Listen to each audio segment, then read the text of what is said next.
شخص دیوانہ ہے علماء دیوبند کا، ہر دور سہانا ہے علماء دیوبند کا، ہر شخص دیوانہ من اللہ شیئا، کہ میں تم کو اللہ کے عذاب سے بچا نہیں سکتا ہوں، تو پھر حضور سے بڑھ کر کے اور کس کا پاور، اور حضور سے بڑھ کر کے کون مقبول، اور حضور سے بڑھ کر کے اللہ کے نزدیک کون محبوب ہے؟ جب اللہ کے رسول یہ فرما رہے ہیں تو کسی جاہل پیر کا یہ کہنا کہ میں تم کو جنت میں داخل کروا دوں گا، یہ بالکل ان سے پیسہ اینٹھنے کا ایک ذریعہ ہے۔ پیر اور مرشد کا کام یہ ہوتا ہے کہ آدمی اللہ والوں کی صحبت کی برکت سے ان کے دل میں آخرت کی تڑپ، اللہ کی محبت پیدا ہوتی، یہ ایک الگ چیز ہے۔ اور اسی لیے پیر اور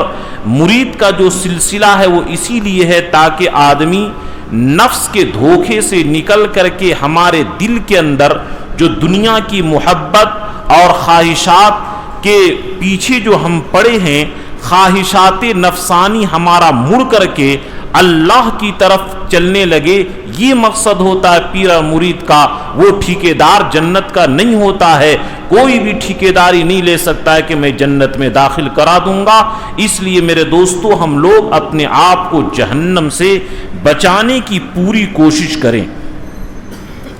چنانچہ ایک روایت ہے کہ اللہ کے رسول صلی اللہ علیہ وسلم گزر رہے تھے تو کچھ صحابہ کو دیکھے کہ وہ لوگ ہنسی مذاق کر رہے ہیں، تو اللہ کے رسول فرمائے لو رأیتم ما رأیت لضحکتم قلیلا ولبکیتم کثیرا، کہ اے میرے صحابہ تم لوگوں کو ہنسی نکل رہی ہے، اگر میں جو چیز دیکھ لیا ہوں تم وہ لوگ چیز دیکھ لیتے تو یاد رکھتے تم لوگ ہنستے کم اور روتے زیادہ۔ تو صحابہ نے پوچھا یا رسول اللہ ما رأیتا، کہ آپ نے کیا دیکھ لیا ہے اللہ کے رسول؟ اللہ کے نبی فرمائے رأیت النار والجنہ، میں نے جنت اور جہنم کو دیکھا ہے۔ معراج کے موقع پر اللہ کے رسول جنت اور جہنم کو دیکھے ہیں۔ اسی لیے اللہ کے رسول کے بارے میں جو ان کی صفات آتا ہے، کان رسول اللہ صلی اللہ علیہ وسلم دائم الفکر متواصل الاحزان، کہ اللہ کے رسول ہمیشہ غمگین رہا کرتے تھے اور ہمیشہ فکر مند رہا کرتے تھے۔ اب رہی یہ بات کہ بعض روایت کے اندر آتا ہے کہ اللہ کے رسول صحابہ سے ہنسی مذاق کرتے تھے، تو محدثین نے اس کا جواب یہ لکھا ہے کہ اللہ کے رسول اس لیے صحابہ سے ہنسی مذاق اور دل لگی فرمایا کرتے تھے تاکہ صحابہ کو دین کی بات پوچھنے میں، دین کے بارے میں سوال کرنے میں ڈر ختم ہو جائے اور اللہ کے رسول سے بے تکلفی پیدا ہو جائے۔ اللہ کے رسول صحابہ کے دل سے روب کو ختم کرنے کے لیے اس طرح دل لگی کر لیا کرتے تھے، ہنسی مذاق کر لیا کرتے تھے، ورنہ اللہ کے رسول ہمیشہ غمگین رہا کرتے تھے۔ چنانچہ ایک روایت کے اندر آتا ہے کہ اللہ کے رسول صلی اللہ علیہ وسلم، اگرچہ روایت نہایت ضعیف ہے، کمزور ہے، کہ اللہ کے رسول صلی اللہ علیہ وسلم ایک مرتبہ آرام کر رہے تھے اور جبرائیل امین ایسے وقت میں تشریف لائے کہ عام طور پر ایسے وقت میں تشریف نہیں لاتے تھے، غیر موقع آ گئے، اور حضرت جبرائیل کو دیکھے کہ بڑے غمگین ہیں، تو اللہ کے رسول پوچھے کہ اے جبرائیل کیا بات ہے، آج آپ بڑی غمگین نظر آ رہے ہیں؟ اللہ کے رسول سے حضرت جبرائیل فرمائے کہ اے جبرائیل کیا بتاؤں کہ جہنم کی آگ جس کو 1000 سال تک دھونکی گئی، وہ آگ لال ہو گئی، اس کے بعد دھونکی گئی تو وہ آگ سفید ہو گئی، اور اس کے بعد 1000 سال دھونکی گئی تو وہ آگ کالی ہو گئی۔ یعنی دنیا کی آگ کی طرح جہنم کی آگ نہیں ہوگی کہ دنیا کی آگ جلائیے تو روشنی ملے گی، لیکن جہنم کی آگ روشنی نہیں دے گی، بالکل کالی ہوگی۔ کأنہ جمالۃ صفر، وہ اس کی چنگاری بڑے بڑے اونٹ کی طرح، اور کل قصر بڑے بڑے محلات کی طرح جب اس کی چنگاری محل کی طرح ہوگا، اس بلڈنگ کی طرح ایک ایک چنگاری ہوگی، تو سوچئے کہ آگ کی ٹیمپریچر کیا ہوگی، یہ ہر آدمی سمجھ سکتا ہے۔ نارن حامیہ، کہ گرم آگ، حالانکہ مفسرین لکھتے ہیں کہ آگ تو گرم ہوتی ہے، لیکن حامیہ اللہ کیوں فرمائے؟ اس میں اشارہ ہے اس بات کی طرف کہ آگ کی جتنی آخری حد تک گرمی اور ٹمپریچر ہوتی ہے اس اینڈ تک یہ آگ چلی گئی، اس کے آگے گرمی ختم ہو جاتی ہے، اتنی شدت والی یہ آگ بن گئی ہے۔ حضرت جبرائیل فرمائے کہ اللہ کے رسول، اگر جہنم کی دیوار میں سے ایک جگہ بھی ایک سوئی کے برابر لکھ ہو جائے اور لکھ ہونے کے بعد اس کی گرمی دنیا کے اندر آئے تو پوری دنیا کے لوگ گرمی سے مر جائیں گے۔ کہ اگر ایک جہنم کی دیوار کو اللہ تعالیٰ محفوظ رکھے ہیں کہ اگر جہنم کی دیوار لکھ ہو گئی کہیں سے اور ایک سوئی کے برابر بھی گرمی آ گئی تو پوری دنیا کے لوگ مر جائیں گے، پوری دنیا ختم ہو جائے گی، جل کر کے راکھ ہو جائے گی۔ اور اللہ کے رسول یہ فرمائے کہ اور اللہ کے نبی فرمائے کہ اور سنائیے، جبرائیل امین فرمائے کہ اگر جہنم کا داروغہ دنیا کے اندر آ جائے، اس کی بدصورتی اور اس کی بدبو سڑن پن سے پوری دنیا کے لوگ مر جائیں گے۔ یعنی اگر ایک فرشتہ جو جہنم کا داروغہ ہے اور جہنم کے اوپر جو اللہ تعالیٰ مقرر کیے ہیں علیہا ملائکۃ غلاظ شداد، کہ جہنم کے اوپر بڑے سخت بے رحم فرشتے ہیں کہ اگر وہ رحم والے ہوں گے تو ماریں گے، روئیں گے، عذاب نہیں دے پائیں گے۔ بہرے ہوں گے وہ فرشتے، اندھے ہوں گے کہ سنیں گے ہی نہیں اور دیکھیں گے ہی نہیں، بے رحم ہوں گے اور بڑی طاقتور ہوں گے۔ اگر وہ فرشتہ ایک بھی دنیا کے اندر آ جائے تو پوری دنیا کے لوگ اس کی بدصورتی کی وجہ سے اور اس کی بدبو کی وجہ سے مر جائیں گے۔ اور یہ فرمائے کہ اگر جہنم کے داروغہ کے اندر کے جسم کی گرمی ہوگی، اگر ایک داروغہ بھی آ جائے تو اس کی گرمی سے، آگ کی گرمی نہیں بلکہ جہنم کے داروغہ کی گرمی سے پوری دنیا کے لوگ مر جائیں گے۔ اللہ کے رسول فرمائے کہ اے جبرائیل بس کیجئے، میرا کلیجہ پھٹ جائے گا، اب مجھے سننے کی طاقت نہیں ہے۔ دیکھیں کہ حضرت جبرائیل رونے لگے تو حضرت نبی کریم صلی اللہ علیہ وسلم بھی رونے لگے، تو اللہ تعالیٰ حضرت جبرائیل سے فرمائے کہ اے جبرائیل، آپ تو ملائکۃ المقربین تمام فرشتوں کے سردار، کیوں روتے ہیں؟ حضرت جبرائیل فرمائے کہ کیا ابلیس اور شیطان یہ مقرب نہیں تھا، یہ سردار نہیں تھا؟ نعوذ باللہ، مجھے ڈر لگتا ہے کہ کہیں میرا انجام بھی خراب نہ ہو جائے۔ یہ دیکھ کر کے اللہ کے نبی بھی خوب رونے لگے اور حضرت جبرائیل بھی خوب رونے لگے۔ تو اللہ تعالیٰ وہی bھیجے کہ اے جبرائیل اور اے محمد، اللہ تعالیٰ نے اس بات کی ٹھیکیداری لی ہے اور گارنٹی لے ہے کہ آپ لوگوں کو کبھی اللہ تعالیٰ بدبختی نہیں آنے دیں گے اور آپ لوگوں کو کبھی بھی ہلاک نہیں ہونے دیں گے، اطمینان رہیے۔ حضرت جبرائیل باہر چلے گئے اور اللہ کے نبی باہر جب نکلے تو کچھ صحابہ کو دیکھے کہ ہنسی مذاق کر رہے ہیں۔ یہ دیکھ کر کے اللہ کے نبی فرمائے کہ تم لوگوں کے سامنے جنت اور جہنم کا تذکرہ آتا ہے اور تم لوگ ہنس رہے ہو۔ یاد رکھو کہ اگر تم لوگ جنت یا جہنم کو دیکھ لیتے تو یاد رکھ لو کہ تم لوگ ما تلذذتم بالنساء علی الفروشات، بیویوں کے ساتھ بستر پر سونا چھوڑ دیتے، وَتَخْرُجُونَ إِلَى السُّعُدَاتِ، اور جنگل کی طرف نکل کر کے اپنے سر پر مٹی ملتے اور کہتے کاش کہ میں ایک تنکا ہوتا کہ مجھ کو جلا کر کے خاک کر دیا جاتا، اور تم لوگ ہنسی مذاق کر رہے ہو۔ تو میرے دوستو، آخرت کا معاملہ بڑا خطرناک ہے۔ جب اللہ کے رسول یہ ڈرائے تو اللہ تعالیٰ وحی نازل کیے کہ اے محمد، میرے بندوں کو اتنا مت ڈرائیے، بشرا ولا تنفرا، ان کو خوشخبری سنائیے، ان کو ڈرائیے مت، پھر اللہ کے رسول صلی اللہ علیہ وسلم فرمائے سددو وقاربو، اعتدال کے ساتھ چلو، ڈرنا بھی ہو اور رونا بھی ہو، یہ جنت کا طلب بھی ہو، اور کیونکہ نیک بندوں کی جو صفت بیان کی گئی ہے تتجافا جنوبہم عن المضاجع یدعون ربہم خوفا وطمعا، کہ وہ لوگ راتوں میں ان کے پہلو بستر سے الگ ہو کر کے اللہ کو پکارتے ہیں، جنت کی امید بھی رکھتے ہیں اور جہنم کا خوف بھی رکھتے ہیں۔ جنت کی امید بھی رکھیے اور جہنم کا خوف بھی رکھیے، یہ دونوں چیز بیلنس میں رہے گی تو انسان صحیح سے عمل کرے گا۔ اگر صرف یہاں پر ایک بات یہ سمجھ لیجئے کہ اللہ کے رسول صلی اللہ علیہ وسلم جو فرمائے کہ اے فاطمہ میں جہنم سے بچا نہیں سکوں گا اپنے خاندان والوں کو، اور دوسری روایت میں آتی ہے کہ اللہ کے نبی اپنے قریبی لوگوں کی سفارش کریں گے، تو محدثین اس کی وجہ لکھتے ہیں تاکہ حضور کے خاندان والے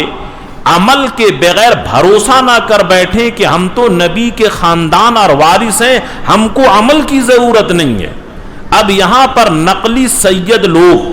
بدماشی کرتے ہیں کہ ہم سید ہیں، ہم کو نماز پڑھنے کی ضرورت نہیں ہے، یہ سراسر گمراہی ہے۔ ارے اللہ کے رسول کے خاندان کا جو جتنا قریبی ہوتا ہے اس کی عبادت میں اتنی تیزی بڑی ہوئی ہوتی ہے، جو جتنا اعلیٰ درجے کی سید ہوگا اتنا اعلیٰ درجے کا وہ عبادت گزار ہوگا۔ وہ نقلی سید بن کر کے لوگوں سے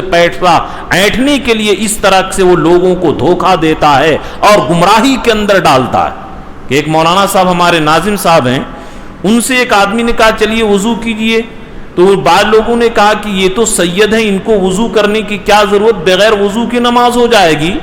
تو ہمارے ناظم صاحب کے بات میں اللہ تعالیٰ نے فوراً یہ آیت کریمہ ڈالا کہ یا ایھا الذین آمنوا اذا قمتم الی الصلاۃ فاغسلوا وجوہکم، کہ نماز سے پہلے وضو کرنے کو اللہ نے فرض قرار دیا ہے۔ نبی صلی اللہ علیہ وسلم ہمیشہ وضو اور مجبوری میں تیمم کیے، تو یہ کیسے قرآن سے ہٹ کر کے ہو سکتا ہے؟ تو ایسی گمراہی نبی کے نام پر وہ لوگ پھیلاتے ہیں، ان سے ہوشیار رہنے کی ضرورت ہے۔ خیر شہر میں تو ایسا بہت کم، لیکن دیہاتوں میں لوگ بہت زیادہ بیوقوف بناتے ہیں۔ ارے اللہ کے نبی فرمائے انا عالم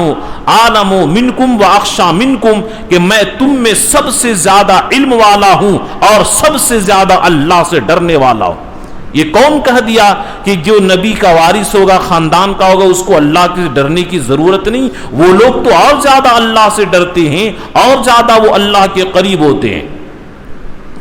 اور ایک روایت کے اندر آتا ہے اللہ کے نبی فرمائے کہ ایک مرتبہ کچھ صحابہ کو دیکھے کہ وہ ہنسی مذاق کر رہے ہیں، اور ہنسی مذاق کرنے کے بعد ان لوگوں کو دیکھے کہ ہنسی مذاق کرنے کے بعد جو ہے اللہ کے رسول کا گزر ہوا، ان لوگوں کو اللہ کے رسول ڈرائے، اور ڈرانے کے بعد فرمائے کہ تم لوگ جہنم اور جنت کا تذکرہ سنتے ہو اور پھر بھی تم لوگ اس طریقے سے ہنسی مذاق کرتے ہو۔ ان کے بارے میں آتا ہے کہ جتنے صحابہ اس جماعت میں بیٹھے تھے، موت تک ایک صحابی بھی نہیں ہنسے اور بغیر ہنسے ہوئے دنیا سے چلے گئے۔ جب وہ دنیا سے چلے گئے تو ان کے بارے میں اللہ تعالیٰ نے آیت نازل کی، نبی انی انا الغفور الرحیم، کہ اے نبی میرے بارے میں ان کو سنا دیجئے کہ میں بہت زیادہ معاف کرنے والا رب ہوں، وَأَنَّ عَذَابِي هُوَ الْعَذَابُ الْعَلِيمُ، اور میرا عذاب بڑا سخت ہے۔ ان صحابہ کے بارے میں اللہ تعالیٰ نے آیت نازل کی جو زندگی بھر جہنم کے ڈر سے ہنسنا چھوڑ دیے تھے۔ اور آج ہم لوگ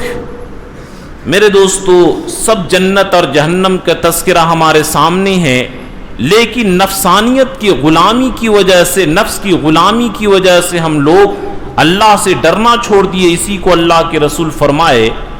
کہ ما رأیت مثل النار ناما حاربها،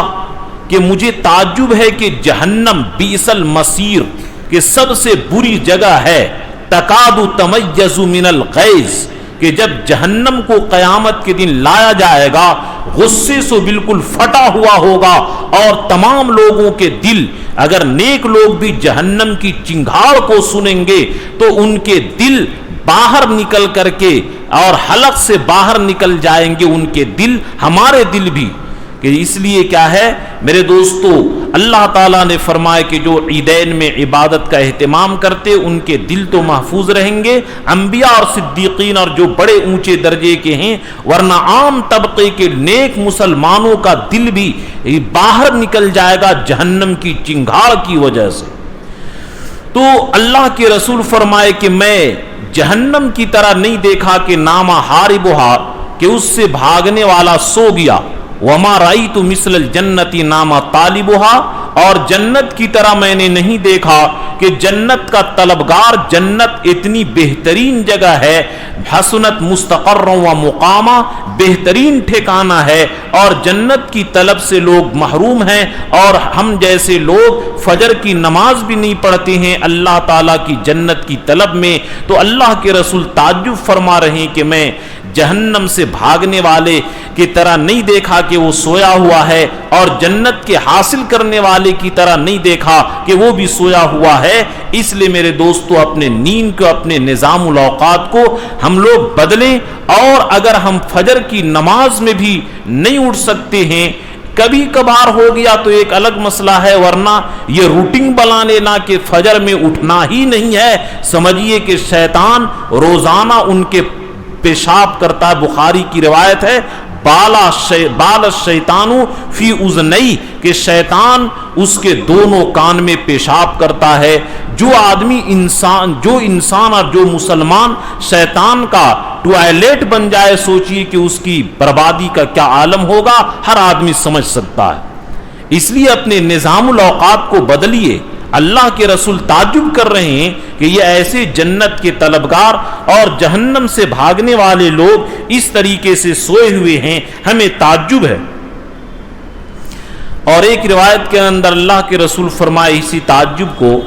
کہ میری مثال اور میری امت کی مثال ایسی ہے جیسے کہ کوئی آگ جلائے، اور آگ جلانے کے بعد برسات کے موسم میں خاص کر کے کیڑے پتنگے بے انتہا اس پر کودتے ہیں اور اپنی جان کو دے دیتے ہیں. اسی طریقے سے جہنم کو اللہ تعالیٰ نے سلگایا، لیکن میری امت کے لوگ جہنم میں ایسے تیزی کے ساتھ دوڑتے ہیں اور جیسے کہ کیڑے مکوڑے آگ کے اوپر اور روشنی کے اوپر دوڑتے ہیں. اور وَأَنَا آخِذُمْ حَاجِزُكُمْ، اور میں ان کا کمر پکڑ کر کے پیچھے کرتا ہوں، لیکن میں تھک جاتا ہوں، لوگ جہنم میں گر جاتے ہیں. اللہ کے رسول اتنی شدت کے ساتھ، اتنے درد کے ساتھ، اتنی کڑھن کے ساتھ کہ یعلمہم ھذا الدعاء کما یعلمہم من السورۃ من القرآن، کہ سورت یاد کرنے کی طرح جہنم سے پناہ چاہنے کی دعا سکھلایا کرتے تھے. یہ اللہ کے رسول کی کڑھن تھی کہ اللہ کے رسول ہم لوگوں کو جہنم سے بچانے کے لیے جتنی روئے ہیں اور جتنا درد اٹھائے ہیں، جتنا غم اٹھائے ہیں، اپنے خاندان کی ترقی کے لیے نہیں، بلکہ اللہ کے رسول کی یہ سنت اور اللہ کے رسول کا یہ معجزہ ہے کہ جب بھی قربانی دینے کی باری آئی تو اپنے خاندان کو آگے آگے کر دیے، اور جب بھی مال کھانے کی باری آئی تو اپنے خاندان کو پیچھے کر دیے. کہ زکوٰۃ یہ امت محمدیہ کے لیے، غریبوں کے لیے حلال تو ہے، لیکن فلا تحل لمحمد ولا لآل محمد، کہ نہ محمد کے لیے حلال ہے، نہ محمد کے خاندان والوں کے لیے حلال ہے، نہ محمد کے غلاموں کے لیے حلال ہے. اللہ کے رسول نے اپنے خاندان پر زکوٰۃ کو حرام کر دیا تاکہ کسی کو شک نہ ہو سکے کہ حضور صلی اللہ علیہ وسلم مال کھلانے کے لیے اپنے قوم کو اور اپنے خاندان کو آگے کر دیے. لیکن جب قربانی دینے کی باری آئی کربلا کی سرزمین پر، آج تک کسی نے ایسی قربانی نہیں دی ہے روئے زمین پر جو اللہ کے رسول نے اپنے خاندان کو کٹوا کر کے دیا. اللہ کے رسول ہمیشہ اپنی امت کے لیے جتنی روئے ہیں، اپنے خاندان والوں کے لیے نہیں روئے.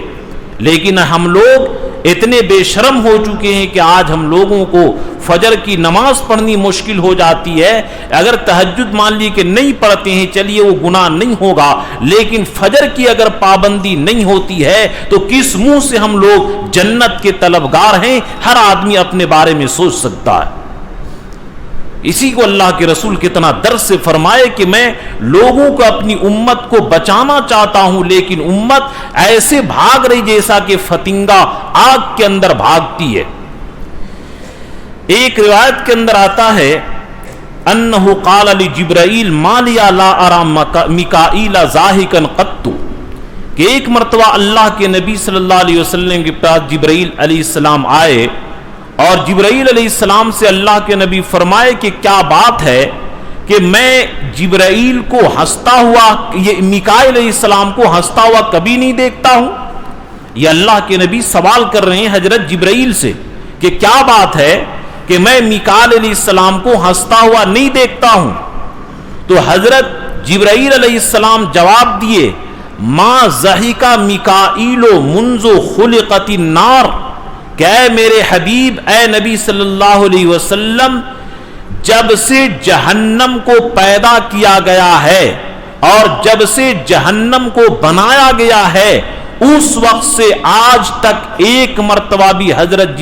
میکائیل ہنسے نہیں ہیں. حالانکہ فرشتے لوگ جہنم میں نہیں جائیں گے, لیکن جہنم کے خوف کی وجہ سے جب سے جہنم کو حضرت میکائیل دیکھے ہیں اور پیدا ہوتے ہوئے جہنم کو دیکھ لیے ہیں, اس وقت سے حضرت میکائیل ہنسنا چھوڑ دیے. اور آج ہم لوگ ہنسنا سے منع نہیں کرتے ہیں, لیکن کم سے کم ہم لوگ اپنے آپ کو جہنم کے ڈر سے گناہ کو چھوڑ دیں اور اپنے رب کی نافرمانی تو چھوڑ دیں. ہم ہنسنا منع نہیں کرتے ہیں. اب ہمارا وہ ایمان اور وہ ماحول, وہ دور, وہ زمانہ نہیں ہے کہ ہنسنے سے منع کیا جائے, لیکن کم سے کم جہنم کے ڈر سے جب اتنے مقرب فرشتہ جہنم کی پیدائش کے بعد ہنسنا چھوڑ دیا ہے تو کم سے کم ہم لوگ جہنم کے ڈر سے گناہ تو اور رب کی نافرمانی تو چھوڑ دیں. پھر اللہ تعالیٰ دیکھیے کہ کیسی عزت اور اکرام کرتے ہیں. دنیا ولیمن خاف مقام ربہ جنتان, کہ تم لوگ اللہ سے ڈر پیدا کر لو, دو جنت تمہیں ملے گی. اس لیے میرے دوستو ہم لوگوں کو اپنے دل کے اندر ڈر پیدا کرنا ہے. اور اللہ کے نبی صلی اللہ علیہ وسلم یہ بھی فرمائے کہ اگر جہنم کا ایک قطرہ زقوم کا آ جائے, ایک قطرہ صرف, اور ایک قطرہ زقوم کا آ جائے تو یاد رکھیے خبستھا علیکم, کے پورے روئے زمین کو موت کی نیند سلا دے گی. کہ اگر زقوم جو درخت ہے اور جس کو جہنمی لوگ کھائیں گے, لا یسمن ولا یغنی من جوع, لیکن جہنم کے لوگ جو کھائیں گے نہ ان کی بھوک مٹے گی, نہ پیاس مٹے گی, اور نہ کوئی فائدہ ہوگا. اگر وہ جہنم کا ایک قطرہ زقوم آ جائے, ایک قطرہ, ایک بند, تو پوری دنیا کو بدبو کی وجہ سے موت کے گھاٹ اتار دے گی. اب سوچئے کہ جس کا کھانا ہوگا اس کا انجام کیا ہوگا. اس لیے میرے دوستو ہم لوگوں کو جہنم سے ڈرنے کی ضرورت ہے. اور آیت کریمہ کے اندر جو آیا ہے وَجِیءَ یَوْمَئِذٍ بِجَہَنَّمَ, کہ جہنم کو قیامت کے دن لایا جائے گا. چنانچہ اسی کو مسلم اور ترمذی شریف کے اندر یہ روایت نقل کی گئی, یوتا بالنار یوم القیامتی لہا 70,000 زمام ما کل زمام 70,000 ملک یجرونہا, کہ قیامت کے دن جہنم کو پکڑ کر کے لایا جائے گا. وَأُزْلِفَتِ الْجَنَّةِ, کہ جنت کو قریب کر دیا جائے گا. وَأُزْلِفَتِ النَّارِ, اور جہنم کو قریب کیا جائے گا. تو یاد رکھیے کہ جہنم کا 70,000 لگام ہوگا. غور سے سمجھیے کہ وَجِیءَ یَوْمَئِذٍ بِجَہَنَّمَ, کہ جہنم کو لایا جائے گا تو جہنم کا 70,000 لگام ہوگا, اور ایک لگام کو 70,000 فرشتے پکڑے ہوں گے. اس اعتبار سے 4 ارب 90 کروڑ فرشتے ہو گئے. حالانکہ ایک فرشتہ پوری دنیا کو پلٹنے کے لیے کافی ہے،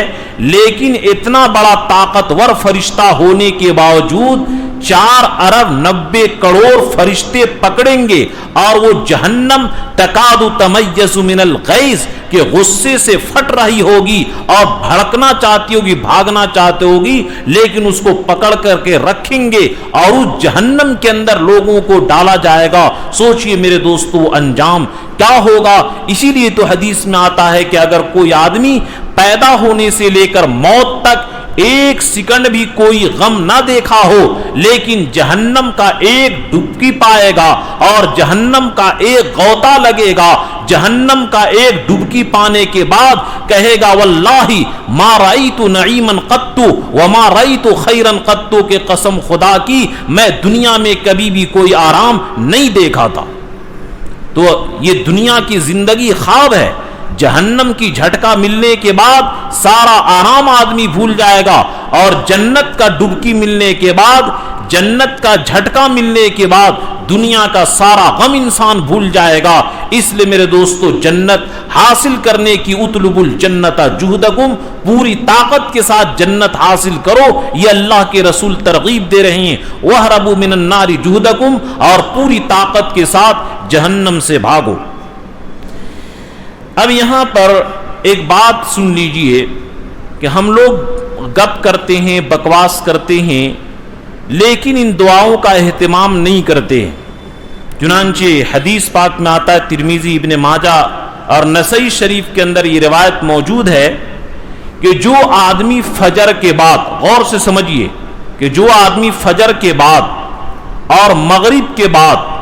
ایک روایت کے اندر آتا ہے 3 مرتبہ اور ایک روایت کے اندر آتا ہے 7 مرتبہ، کہ جو آدمی مغرب کے بعد اور فجر کے بعد 7 مرتبہ یا 3 مرتبہ، بہتر ہے 7 مرتبہ کر لیں، جہنم سے پناہ چاہے تو جہنم کہتی ہے کہ اے اللہ اس کو جہنم سے بچا دیجئے، اور جو آدمی جنت طلب کرے تو جنت کہتی ہے کہ اے اللہ اس کو جنت میں داخل کر دیجئے۔ تو وہ دعا ہے اللہم اجرنی من النار،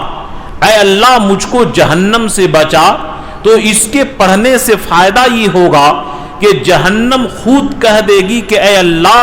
اس بندے نے مجھ سے پناہ چاہا ہے،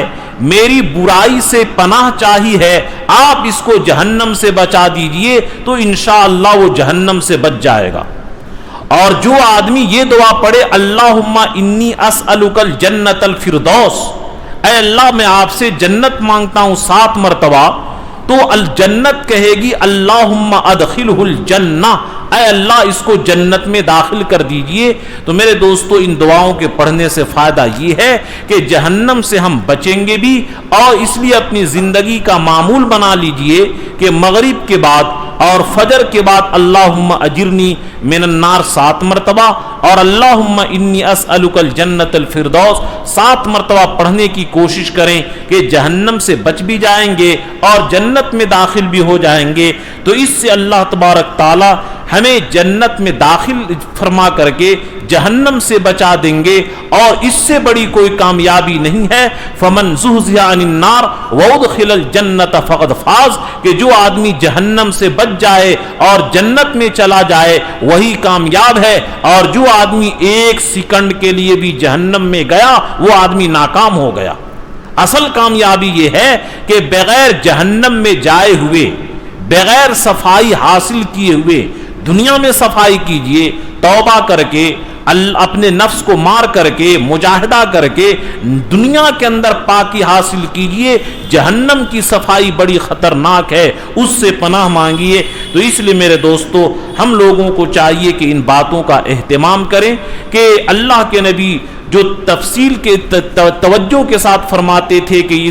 اللہم انی اعوذ بک من عذاب القبر وعذاب جہنم ومن فتنة المحیا والممات ومن فتنة المسیح الدجال دجال جہنم کے فتنہ سے، قبر کے فتنے سے، دجال کے فتنے سے، زندگی اور موت کے فتنے سے، اس سے بھی پناہ مانگیں، اور مغرب اور فجر کے بعد ان 7 مرتبہ پڑھنے کی کوشش کریں اور نفس کو مارنے کی کوشش کریں، تو انشاءاللہ اللہ تعالی ہمیں جہنم سے بھی محفوظ رکھیں گے۔ اللہ ہم دنیا کے تمام مسلمانوں کو جہنم سے محفوظ فرما کر کے شروع سے جنت میں داخلہ عطا فرمائے۔ آمین وآخر دعوانا الحمدللہ رب العالمین۔